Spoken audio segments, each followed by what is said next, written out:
Meanwhile, at Can-Am, the red flag flew for the fiery ride of Dave Bartlett. And contributing editor Larry Newberg joins us with a story on a new safety device. This week on Dirt. Texas, New York, Pennsylvania, New Jersey, Ontario, Quebec. In North America, if there's a hotter major league sport, you tell us what it is. More than 40 blazing dirt track speedways running every week. The fastest growing auto racing organization around. Now, this week on Dirt, here is Doug Logan and Andy Fusco. Hello, everybody, and welcome to This Week on Dirt. My name is Doug Logan, and joining me is the senior editor of Stock Car Racing magazine, Andy Fusco. And from the highlights we saw at the very opening of the show, we've got racing extraordinaire this week. Right you are, Doug. That biggie from Rolling Wheels earlier last week. Also, a crash that you won't believe from Can-Am, and a new safety device intended to stop crashes. All right, now we start with action from the land of legends, Canandaigua. And these days, the current legend's name is Johnson. After running 3 weeks straight in borrowed rides, Alan Johnson brought out his brand new show car modified at Canandaigua on Saturday night. So much better having your own stuff than you got it right in your garage, and you can work on it and change things and do whatever you want, and it's a lot better. I'd rather have my own stuff than drive for somebody else any day. Alan Johnson's car lived up to his expectations in the 35-lap dirt modified feature event, flying around the half-mile land of legends on the outside cushion. He would eventually take the lead here from a strong-running Richie Vincent, driving car number 93, while Lynn Huff looked really good this night in number 117. Charlie Rudolph visited Canandaigua for the first time this year and decided to test the front wall. And as usual, the driver always loses. Rudolph was uninjured. Back in the pack, we see Bob McCready has cosmetic damage once again on the Syracuse frame service car. McCready dropped out of the event with clutch problems. Lynn Huff, the Bath Bandit, driving the 117, decided to grab the bull by the horns and try some motocross running with his Byrosh modified, up one hump, over another, and over a third before he decided to park it in the infield for the night as his bad luck continues. Alan Johnson, boy, it sure looked like he would take the victory tonight, the fastest car on the track, but his misery continued. Up in a puff of smoke with engine troubles, Alan was out on lap 31. Danny Johnson was running great this night, and Steve Payne challenged him for the last 2 laps in the Payne's Garage 7X, but Johnson held on for his 6th of the year at Canandaigua. Charlie Donk finished 3rd, Richie Vincent 4th, and Mike Jeffrey 5th. Quite a difference in the season between the Johnsons. Yeah, it's too bad because Saturday night it looked like Alan did have his brother covered. A little bit of bad luck for Alan. And speaking of luck, check out Dave Bartlett's luck on this report from Can-Am. The Can-Am International Speedway in Lafargeville, New York is a very fast half-mile oval which the 358 Modifieds compete on every Saturday night. The track is known for its high speeds and sometimes its horrifying wrecks. We've been treated to the high speeds all season long, like this move by Rick Wilson driving car number 24. On lap 20, Wilson took the lead from Stevie Roberts and went on to victory. It was earlier on lap 13, though, when the caution flag came out. Wilson had to go in and fix his car up after right rear suspension broke. The horrifying wreck we're about to see is one of the ones that we keep talking about, and similar to the ones we saw last year. On the lap 13 restart, Laurent Ladissour will break his suspension coming around turn 4. But the big thing is watch what happens to Dave Bartlett.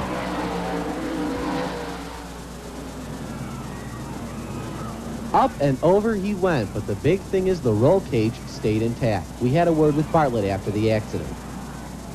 We came upon a competitor that broke in front of us.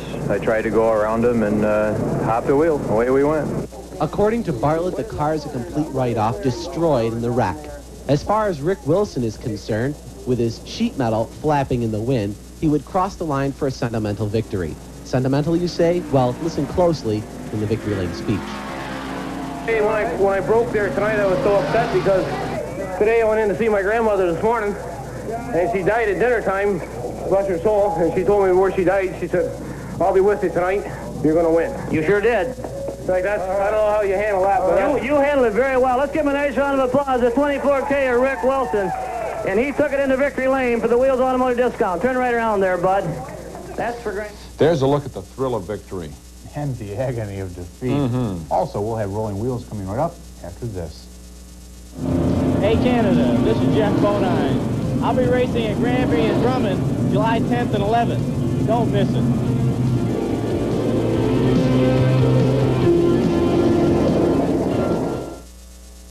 This Week on Dirt is sponsored in part by Miller High Life, by Pepsi Cola, by Ground Round Restaurants, and by Chevrolet, the heartbeat of America. All week long, you've been thinking about today. It's race day. Time to kick back and taste the high life. Now the sun's hot. The Miller High Life's cold. The cars are ready. And so are you. Stop and taste the high. Miller High Life. Now you can own the memories of the greatest modified racing in the world from 1983 to 1987. Watch Alan Johnson take his first at Syracuse in '83. See Jack Johnson win his second 284, or Brett Hearn's 1985 triumph in the closest 200 ever. Relive Bob McCready's popular 1986 victory, or see Jimmy Horton win the first Miller High Life 300. Now through this special offer, you can get each tape for only $19.95. Here's how to order. Why spend endless hours searching for that perfect gift that isn't perfect? A simple alternative is by purchasing one of our many dirt-wearing apparel items. Our sleek dirt winter jackets would be the highlight of any racing fan's wardrobe, along with the comfortable dirt sweaters. For the sporting type, try our ever-popular dirt golf shirts and dirt hats. Also, don't forget your favorite driver t-shirts. Order yours today. Just send check or money order, care of Dirt, P.O. Box 240, Leedsport, New York, 13166. And Horton hit the wall, just flat. The 1988 Super Dirt Week was the greatest ever. And now you can relive the action and drama. First, the three-race tape, including the Super Modifieds, the 320 Modified Championships, and the Ground Round Nationals. Then watch as Kenny Brightfield takes home $100,000 in the world's richest dirt track race.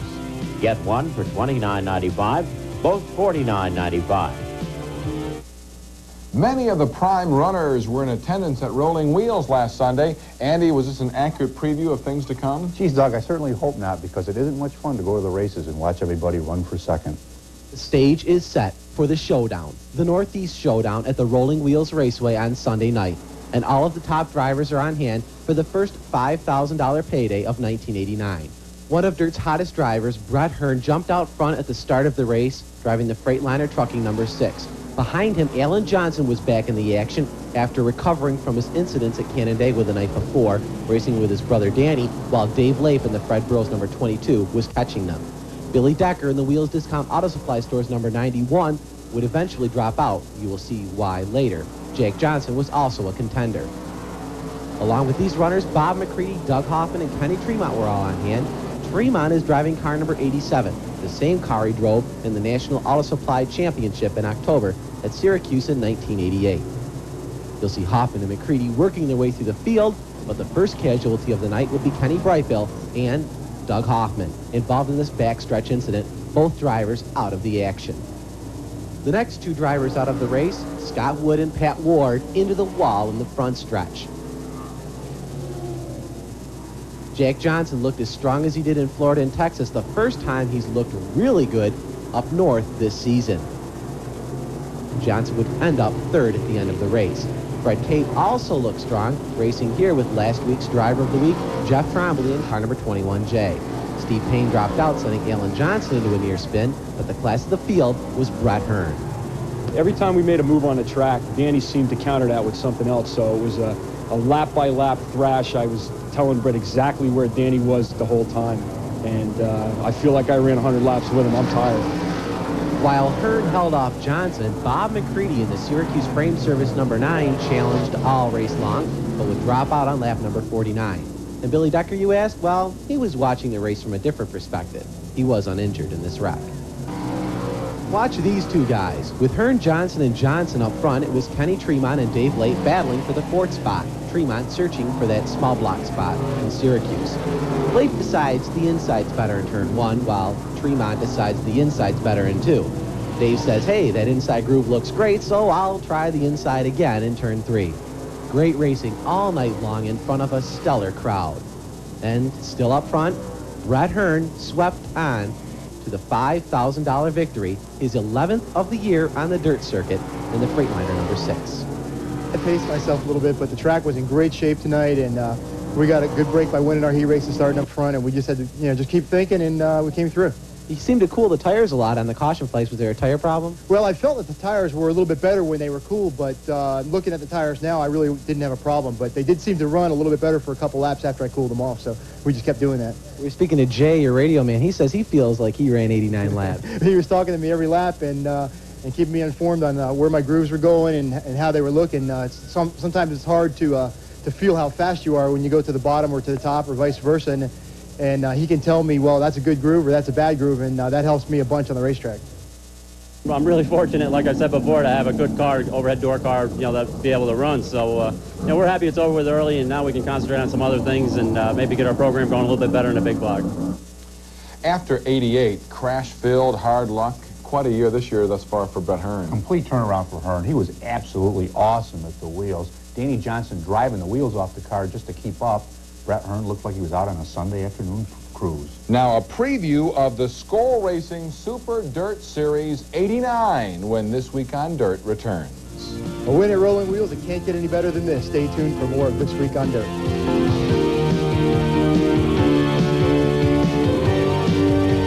And the weather is getting a little better.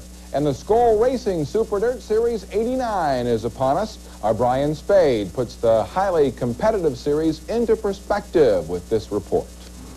The year is 1972. Racing was a lot different back then. We've sure come a long way.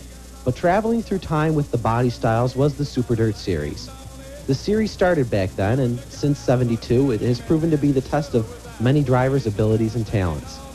Jack Johnson is the most recognized driver on the series, with 4 titles and 27 victories. Other drivers have done well on the Super Dirt Series as well. Alan Johnson has the most wins with 28, and his 1983 title propelled him to victory at Syracuse. Bob McCready had the best shot at the 1985 Schaefer 200, a year when he dominated the Super Dirt Series. And Brett Hearn, the 1986 and 87 titleist, he has used the series as a springboard to his Grand National career. Through the years, the series has always been a tough test. In 1989, with the backing of Skoal Racing, the Super Dirt Series will be better and harder than ever before, especially since the series counts in bonus points towards the overall dirt title. It is tough. No matter where you go, you got like 10, 15 guys that can win any of these races, and it depends who gets hooked up that night. And or whoever runs them tracks on a regular basis, those guys are always generally hooked up better than the outsiders that come in, unless you get lucky when you come in. Yeah, the Skoal Series should be real exciting this year. There's a lot of money up for grabs, and we plan on hitting the whole thing. When you get all the good guys together, you can tell how you stack up with them. I mean, lap times and how your car is compared to their cars. And the thing is, you may do poorly in the first 2 or 3 races, but feel that you have a legitimate shot at the title, so you'll still chase it, even though you may not even finish 2 or 3 races. Well, we're just going to go to them one at a time and see how we do, and, just give it our best shot. Some guys go out for, good finishes, and some guys go out to win. We're out for both, actually, and we'll just have to take it and see how it comes. Yeah, it's going to be real tough. There's a lot of guys running real fast. The schedule's real tough this year. There's a lot of traveling involved, especially the asphalt shows this year. It's going to make it really hard to win the points again this year. It's always been a tough circuit to run. You put on so many miles. And with the more races and the asphalt shows, and I think it's going to be even tougher than it was, and it was awful tough before. These guys on the Super Dirt Series, they're all tough. They can come in and figure a track out. They'll run warm-ups and they'll all run their heat races, and by feature time, it'll be they'll all be dialed in. So if there's a home field advantage, I hope I got one, but we'll have to wait and see. Now's the time of year when we first start racing. We go through a period of time here of about 2 months where it lulls you to sleep, where we're only racing one night a week, and you feel, oh, I got plenty of time to work on the car till the next weekend. But now is a time when you better have all your spare parts made and all your tires deals made and everything together, because when we start racing in June, that means we're going to be racing 3 or 4 times a week and for a long period of time. We can't wait for the beginning. We'll have 2 cars this year, and last year was our first year, and it was a learning experience. This year we're going to see if we can win a couple this year. You've just heard from several top drivers that will be following the 1989 Super Dirt Trail. From the sound of it, this could be the closest Super Dirt series ever. When they come to your town, don't miss the action. And remember to keep abreast of all of the racing each and every week on This Week on Dirt. When the Skoal Series gets underway, race drivers pretty much live out of their trailer. And I don't mean a mobile home, I mean the race car hauler. Here's Brett Hearn with a high-octane report from Sunoco. Now the Sunoco High Octane Report. For this week's Sunoco High Octane Report, we're going to talk a little bit about our home away from home, our rolling garage, our Freightliner truck and trailer. Sometimes in the middle of the summer when we travel week after week, we'll spend days and days away from the garage. And it's important for us to know that we have all the things that we need to go days on end and keep this race car going from race to race. Some of the main things that we carry here are a complete spare rear end, a complete front end assembly. We also carry in a rack on the wall enough tie rods, radius rods, and other links that we can repair the car in a moment's notice. As you can see, we carry enough small parts, tools, and gas to go a few days in a row. We also have a complete selection of gears that'll get us about any track that we can think of. Some of the other important features of this trailer include a generator, which we can start from the switch panel inside here, and an air compressor, which is very important as we mount tires several times during the course of the night. As you can see, this trailer is not only a great traveling billboard for our sponsor, but also serves a very important purpose. It keeps us prepared for any condition. For this week's Sunoco High Octane Report, I'm Brett Hearn.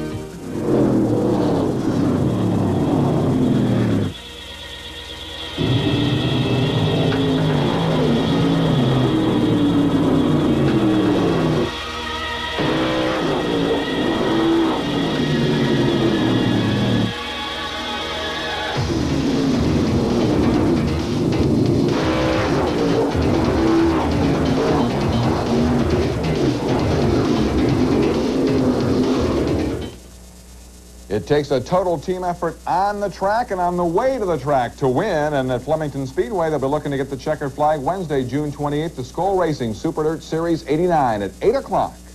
And after that, the Skoal Series moves to the New York State Mile, the New York State Fairgrounds in Syracuse, Monday, July 3rd, 7 p.m. Next week on This Week on Dirt, we'll have results and video reports from the first races in Pennsylvania in that Skoal Series, Williams Grove and Grandview. And in a minute, a report on something that's going to improve the safety of auto racing when we come back. Hi, I'm Gary Yaw with the Mid-State Antique Auto Club, and we'll be right back with more of This Week on Dirt. Involved in auto racing most of their lives. It appears likely that auto racing will benefit from their involvement with a much safer future. No matter how scientifically advanced race cars become, I guess it's pretty obvious that we'll never replace racing drivers. We'll never have remote-controlled cars. But I predict that by the year 2000, practically every racer in the country is likely to be traveling with a very trusted friend. Fact is that next month in New York modified racing, it already will be required. When the flagman is alerted to trouble, he simultaneously displays the yellow flag and flips on the light system. But on some long tracks or in certain situations, a driver might miss the first signal he passes. And if so, he can drive headlong into an already developing crash. That future friend I referred to could be this, the Race Safe system, a small 3-pound battery receiver capable of accepting a radio signal. And with it, when the track's cautions are triggered, so is this light on the driver's dash. Rick, do you think that you have something here that is part of the future of the sport?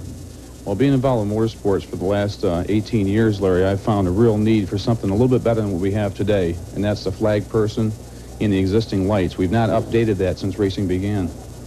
You know, so many of the modern inventions tacked onto race cars are very expensive. How about yours? Well, we've got the price down to a point where we think it's affordable. An aluminum beadlock wheel is about $200, $250. And if you just saved one wheel, not including the tire, but one aluminum wheel a year, you've paid for your unit. Race drivers, they are reluctant to change, notoriously reluctant. Now, you have tested it here in New York. How about their reaction? The drivers I talked to, of course, again, being an ex-modified driver myself, I asked the drivers, how often do you back off for a caution? Do you wonder if the guy behind you saw it?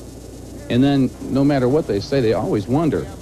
So this is a way that, you know, perhaps you know that he saw it, or at least you can see it and kind of flag behind him and let him know. I like it because I know when the caution's coming on. Sometimes we don't see the cautions, especially in the daylight races when the sun is glaring and everything like that. It helps a lot. Well, I don't see where it can be a hinder. I think it can only help, especially not so much on the short tracks where the yellow lights are generally visible, but on the bigger tracks, say like Syracuse and some of the asphalt tracks where you can't always see a flagger or can't always see a light, I think they can do nothing but help. The race-safe system is compiled of two pieces: a transmitter mounted in the tower and a receiver mounted in the car. There's a yellow light on the dashboard. Inside the yellow light is a small green light. When the track goes yellow, the car light turns yellow, which tells the driver instantly that there is a caution on the track and to look out. Also try and notify other drivers. After the yellow is out and they're ready to resume racing, the green light on the dashboard comes on and they're ready to go racing. My philosophy is, you know, you really don't need a helmet, don't need seat belts, don't need a fuel source if you don't crash. We're trying to prevent that crash. It's not necessary. Race Safe is the result of 3 years research and trial and error. Several patents have been taken out, and the system cannot be invaded by other signals from, say, CB radios or garage door openers. The cost per race team is well under $300. And in the case of DIRT, the sanctioning body is subsidizing half. The system requires a base sending unit, of course, but if a group makes Race Safe mandatory, that is offered at no charge. For This Week on Dirt, I'm Larry Newberg. Very interesting system. What do you think, Andy? Great idea. I wish I had thought of it. I think by the year 2000, every race car in America will have one of those. Interesting. Let's take a look at the weekend results on your favorite dirt tracks. And we'll start with the modifieds at Canandaigua. Allen's night all the way, but then Danny took it away. On the Drummondville, they had a Monza-style twin-segment event. LaFrance won the first half, Potvin won the second half, Potvin the overall winner. On the Flemington, twin 30s, and Billy Pouch now ties the late Al Tasnatti as the track's all-time winningest driver. At Fonda, leaders Jack Johnson and Mike Romano crashed each other out with 3 to go. A.J. Romano inherits victory. At Granby, third win in a row for Robert Ronget. Easy win for Mark Fleury at Lebanon Valley. He had a straightaway lead over runner-up Jim Ratesy. Rain at Merrittville. Ho-hum, who else at Orange County? 14-lapper shortened from a 20-lapper. Ransomville, Flying Brian, the winner. And Rolling Wheels, we saw this earlier in the show. Brett Hearn, the winner. Kenny Tremont, the small block qualifier. 3:58 modified results at Airborne. Rain, nothing but. At Can-Am, Rick Wilson, his first ever Lafargeville win. Davey Heaslip to victory lane at Cornwall. Flemington, C.D. Colville beat Pouch in the small block. Pat O'Brien, the winner at Frogtown. At Orange County, Marty Knoll beat Brett Hearn in the small block. On to Woodhull, and it was Walt Mitchell. Moving on to the Sportsman at Dundee, it rained Friday night. And Humberstone, it was Bruce Parks with the checkered flag. All right, now the good folks at Nice and Easy Grocery Shops are waiting. Andy, what's the verdict? You know, Doug, we can't give this award to Brett Hearn every single week. We've got to pick somebody new. So our pick this week, he did a great job Saturday night at Flemington, Billy Pouch. All right, Billy the Kid Pouch receives a check for $200, a special medallion, and is now eligible to be the Nice and Easy Driver of the Year and collect a check for $1,000. Next week, more results from Pennsylvania. Make sure you join us. We look forward to seeing you at your favorite dirt track. For Andy Fusco, Doug Logan, thank you for joining us on This Week on Dirt, and so long for now.